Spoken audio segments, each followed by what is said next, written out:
Olá pessoal, bem-vindos a mais uma análise. Hoje a gente vai mergulhar direto no mistério médico e regulatório que é, no mínimo, fascinante.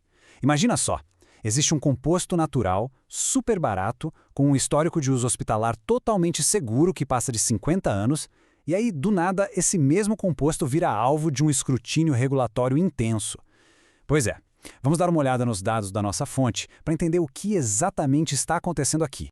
A pergunta central que o texto original levanta é bem direta. Por que a FDA, lá em 2020, tentou banir de forma tão repentina um suplemento de venda livre que é tão acessível? Pensa com a gente. Quando um produto custa só uns $20 e tem um histórico gigante de eficácia, uma tentativa de proibição dessas levanta, com certeza, algumas sobrancelhas sobre as reais motivações por trás dessa decisão, não é verdade?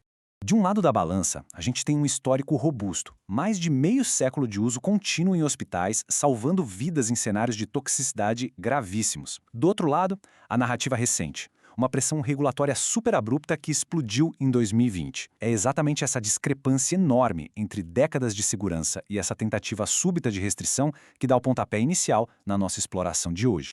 Seção 1. A controvérsia de 2020 e os interesses em jogo.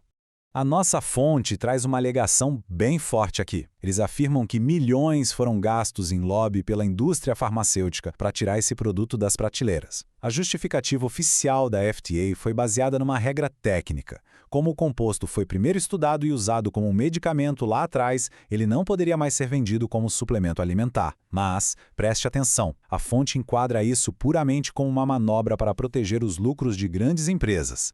E o ponto central desse argumento econômico se resume a esse número aí, $20. A análise do texto sugere que um composto natural tão barato representava uma ameaça comercial gigante para os tratamentos de prescrição médica, que, convenhamos, são muito mais caros e lucrativos para a indústria. É basicamente a velha tática de siga o dinheiro, mas aplicada diretamente ao setor de saúde. Seção 2. Afinal, o que é o NAC? Vamos entender a biologia da coisa. A sigla NAC significa N-acetilcisteína. E olhando pelo lado biológico, ele funciona como um precursor natural que é simplesmente vital. É como se fosse um bloco de construção que o nosso organismo precisa desesperadamente para criar e manter as próprias defesas celulares. Basicamente, ele entrega a matéria-prima essencial para que o corpo consiga erguer os seus próprios escudos de proteção. Seção 3. A ciência da glutationa. O nosso antioxidante mestre. O texto é bem categórico ao definir a glutationa como o antioxidante mais poderoso do corpo humano, uma espécie de mestre da faxina celular. O esquema é engenhoso. O fígado usa ativamente essa substância para neutralizar toxinas invasoras e combater o estresse oxidativo. E, ao promover células mais saudáveis, o resultado final, segundo a fonte, é uma ajuda enorme para desacelerar o processo de envelhecimento e combater doenças inflamatórias. E adivinha? O NAC é literalmente a chave que destrava a produção dessa glutationa toda. Seção 4. Os benefícios para a saúde e as aplicações práticas. O impacto biológico desse composto é bem vasto e se divide em 4 grandes áreas. No sistema do fígado, a função dele é proteger direto contra as toxinas. No sistema respiratório, a ação é bem mecânica, ajudando a afinar o muco. Na parte mental, ele age regulando um neurotransmissor chamado glutamato. E no aspecto metabólico, o principal benefício é reduzir o estresse oxidativo. Vamos ver de perto como cada um desses pontos se aplica na prática. Começando pela proteção do fígado, que é a aplicação clínica mais incontestável que existe. É um fato documentado que o NAC serve como tratamento padrão dentro dos hospitais para lidar com overdose de Tylenol. Ele literalmente salva o fígado de falhar. Além disso, a fonte destaca que ele tem uma capacidade incrível de proteger esse órgão contra danos agudos e crônicos, sabe? Aqueles causados por excesso de álcool, muita comida ultraprocessada e a exposição constante e inevitável às toxinas ambientais do nosso dia a dia. Passando para o segundo pilar, a saúde respiratória. A fonte faz uma observação fascinante aqui. O uso desse suplemento deu um salto gigantesco durante o ano de 2020. A eficácia dele em afinar o muco e reduzir bastante a inflamação nas vias aéreas transformou o NAC num recurso muito valioso para casos de bronquite crônica, DPOC e aquelas infecções respiratórias que vivem voltando. E o curioso é que isso aconteceu em paralelo ao momento em que opções farmacêuticas bem mais caras eram empurradas como a única linha de tratamento. O terceiro pilar entra num território que a gente costuma, infelizmente, deixar de lado: a saúde mental. O detalhe biológico que muda o jogo aqui é a regulação do glutamato, que é simplesmente o principal neurotransmissor excitatório do nosso cérebro. No mundo como o nosso, onde as pessoas vivem com um grau sem precedentes de superestimulação digital, ter algo que modula isso é fenomenal. O texto relata que essa ação pode ser uma peça fundamental no manejo da ansiedade, da depressão e até daquele declínio cognitivo natural da idade. O quarto pilar foca na nossa saúde metabólica.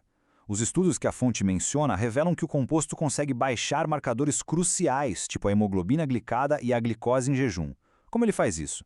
Reduzindo de frente o estresse oxidativo, que é um dos grandes motores por trás da resistência à insulina. Mas aí a gente volta para aquele ponto de contenção.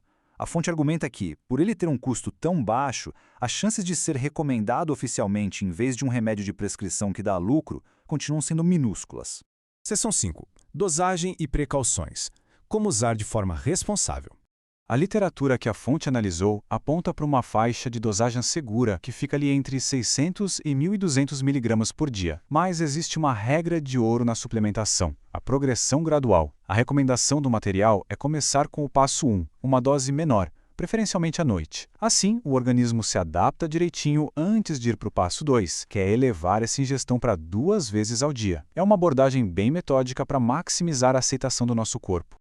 E igualmente importante é estar ligado nos avisos críticos. Por mais que a tolerância geral seja super alta, os dados mostram que a náusea é o efeito colateral mais comum. Outra coisa importantíssima é que ele age como um anticoagulante em doses altas. Ou seja, se já houver uso de outros remédios que afinam o sangue, a supervisão médica é totalmente inegociável, pessoal. Ah, e a fonte é bem clara: evitem a substância durante a gravidez ou a fase de amamentação. Segurança vem sempre primeiro.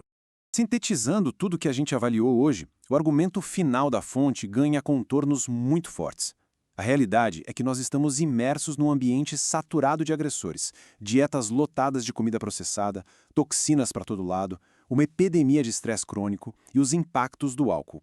E esse composto de $20 é colocado pelo texto exatamente como um escudo, uma defesa direta e super acessível contra os danos implacáveis trazidos por esses estressores do nosso século XXI. E tudo isso nos conduz a uma provocação final, perfeita para encerrar essa nossa análise. Diante da onipresença desses desafios modernos à saúde, qual é o verdadeiro e inestimável valor de uma ferramenta preventiva que seja genuinamente acessível? Entender essas batalhas regulatórias e os interesses que rolam nos bastidores se torna essencial quando a gente investiga informações de saúde. Fica aí o convite para continuarmos refletindo sobre a origem das diretrizes e o acesso universal à prevenção. Muito obrigado pela companhia ao longo de mais esta explicação do material e a gente se vê no nosso próximo mergulho nos dados.